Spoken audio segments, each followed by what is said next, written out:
Hello friends, सफलता कार्य institute के ऑनलाइन क्लासेस में आपका स्वागत है। दोस्तों, क्वेश्चन की शुरुआत करने से पहले एक मोटिवेशनल थॉट्स आपके सामने पढ़ना चाहूँगा।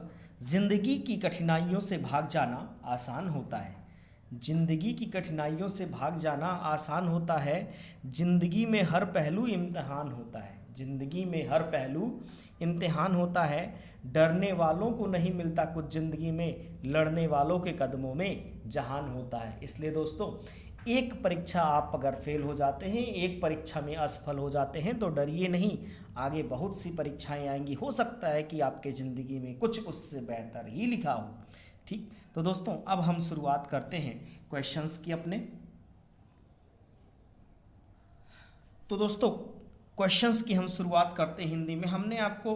कल तक हमने आपको मिश्र वाक्य पढ़ा दिया, संयुक्त वाक्य पढ़ा दिया और साधारण वाक्य हमने आपको पढ़ा दिया है, जो कि किसके आधार पर थे? रचना के आधार पर, रचना की दृष्टि से वाक्य के भेद थे।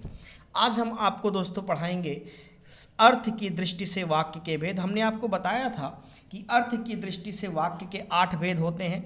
कौन कौन से? विधिवाचक वाक्य, निषेधवाचक वाक्य, आज्ञावाचक वाक्य, प्रश्नवाचक वाक्य, विस्मयवाचक वाक्य, संदेहवाचक वाक्य, इच्छावाचक वाक्य और संकेतवाचक वाक्य। ठीक, तो शुरुआत करते हैं हम दोस्तों एक एक वाक्य की। कह रहा है जो धन, पहला क्वेश्चन है आपका, जो धन कमाते हो उसमें से थोड़ा अवश्य बचाना चाहिए, में वाक्य का प्रकार पहचानिए।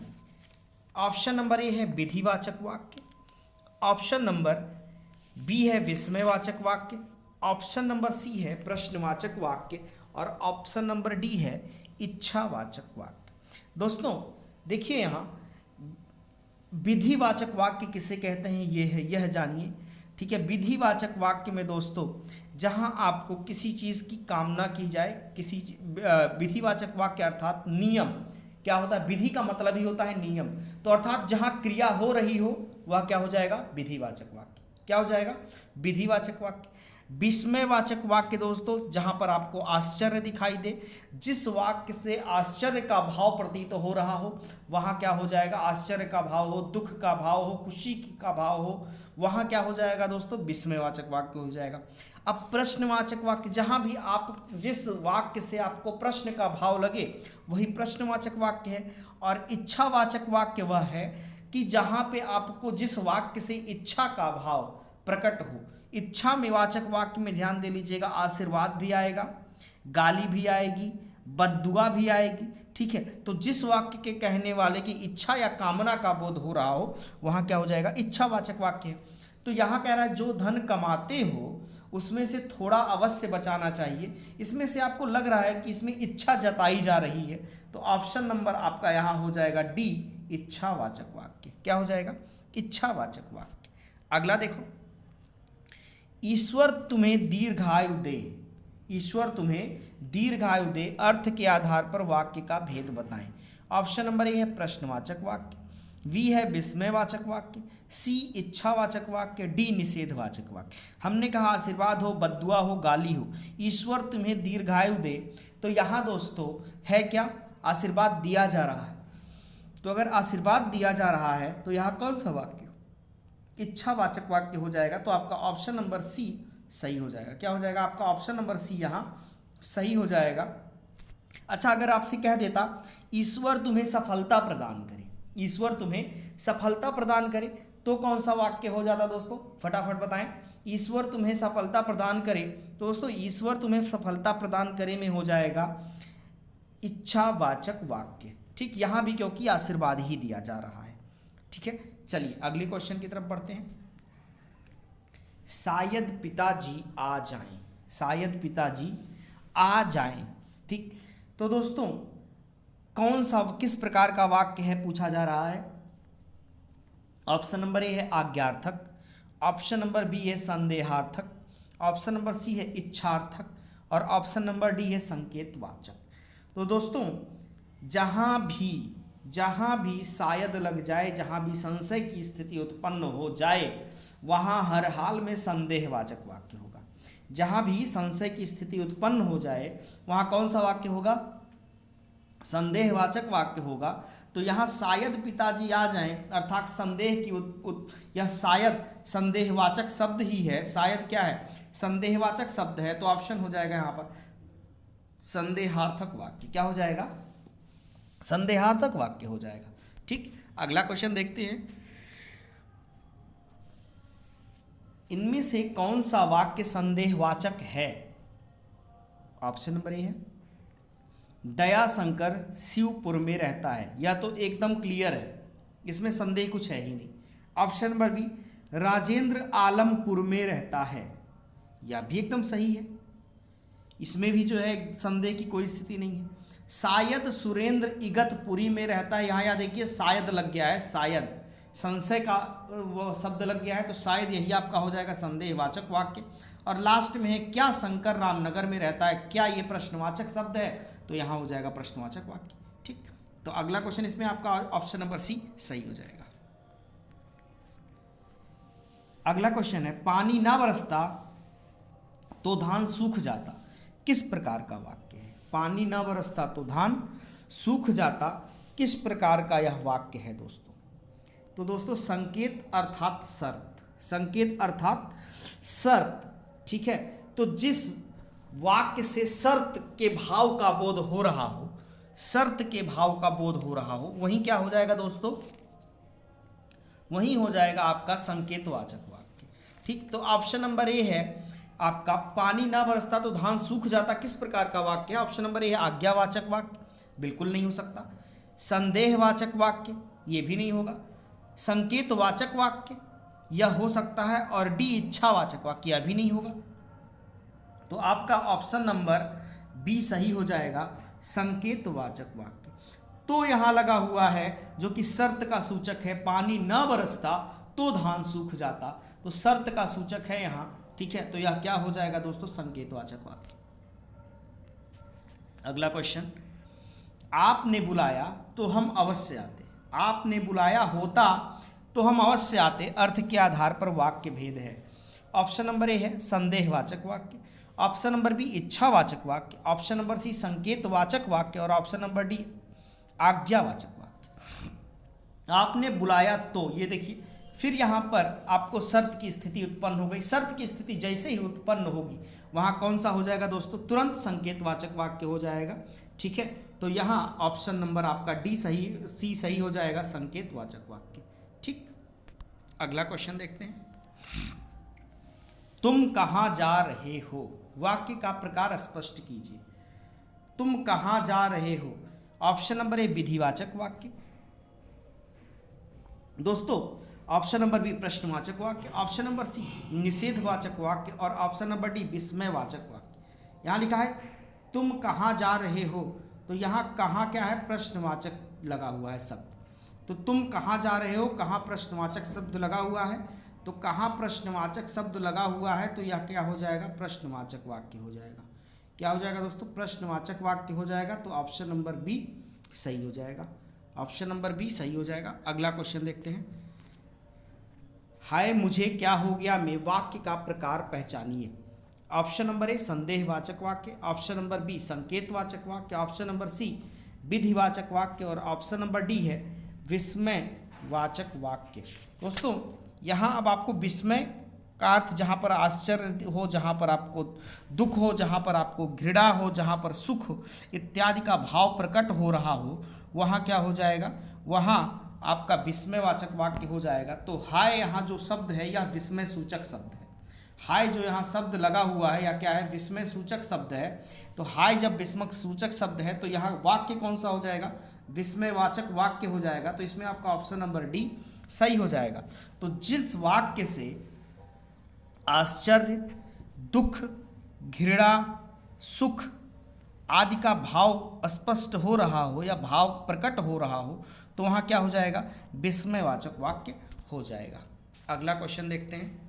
निम्नलिखित में से कौन सा आज्ञार्थक वाक्य है?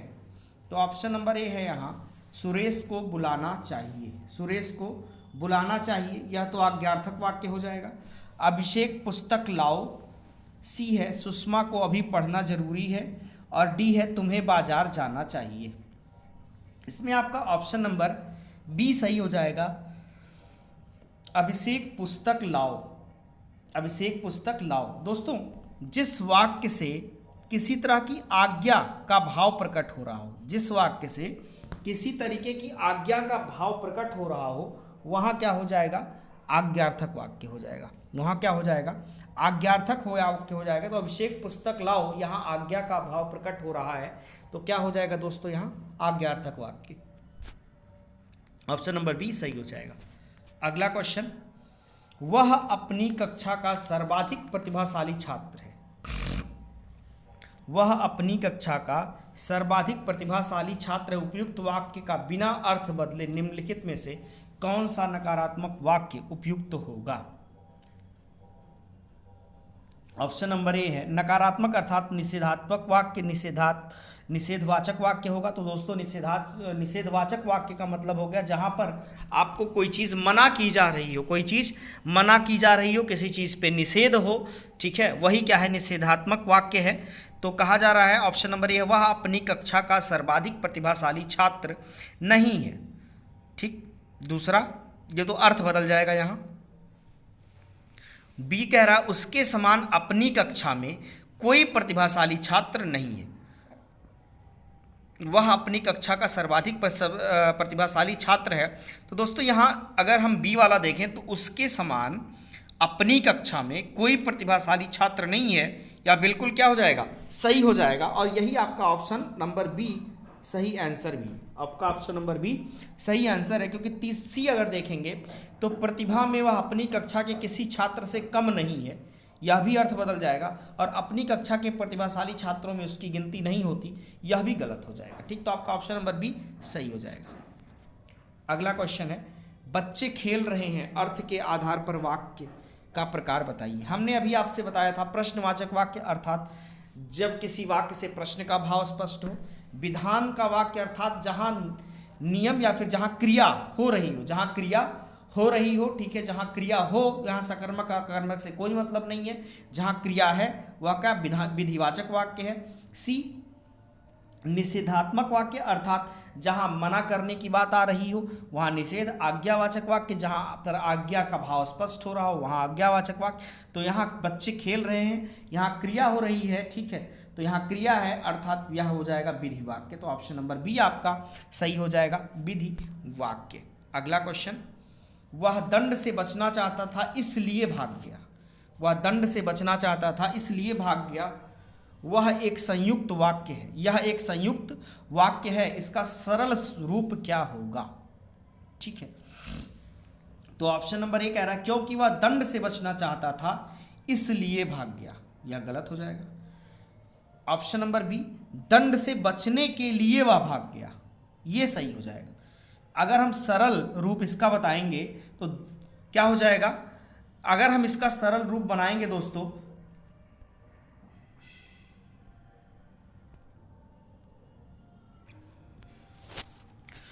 हाँ, तो दोस्तों वह दंड से बचना चाहता था इसलिए भाग गया, यह एक संयुक्त वाक्य है। तो इसका सरल वाक्य क्या होगा? इसका सरल वाक्य हो जाएगा दंड से बचने के लिए वह भाग गया। तो आपका ऑप्शन नंबर बी यहाँ सही हो जाएगा, दंड से बचने के लिए वह भाग गया, यह आपका सरल वाक्य हो जाएगा। ठीक, चलिए अगला क्वेश्चन देखते हैं। मिश्रित वाक्य को साधारण वाक्य में बदलिए। जो लोकप्रिय होता है उसका सम्मान सभी करते हैं, या मिश्रित वाक्य है, इसको साधारण वाक्य में बदलना है।